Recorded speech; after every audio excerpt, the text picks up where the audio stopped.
ჩემს შვილებს აქაური ბავშვებისგან უკვე ვეღარავინ გაარჩევს.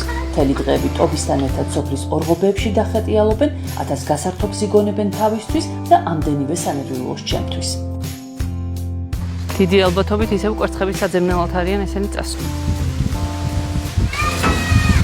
სანდროს მუზეუმი ხმა ისმის, რაც იმას ნიშნავს, რომ კვერცხი იპოვა. ბატონო! ბატონო! შენ თვითონ მოდი, მაჩვენია რა იპოვე? ვა! ყოჩა. მომეცება. ალბათ იფიქრებთ, რომ ახლა ძებნა რა შეჭირდება კვერცხს. მაგრამ ერთი წუთით, ლეჩხუმელ ქათმებს ეგღა აკლიათ სპეციალურად მოწყობილ საბუდარში დადონ კვერცხი.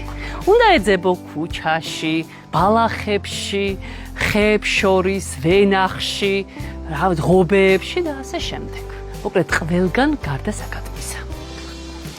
თუმცა ეს არის თეკლას და სანდროს საუკეთესო გასართობი. ახლა ვხედავ ანა და სანდრო ვენახში მიიპარებიან და მაინტერესებს ეს რას აკეთებენ.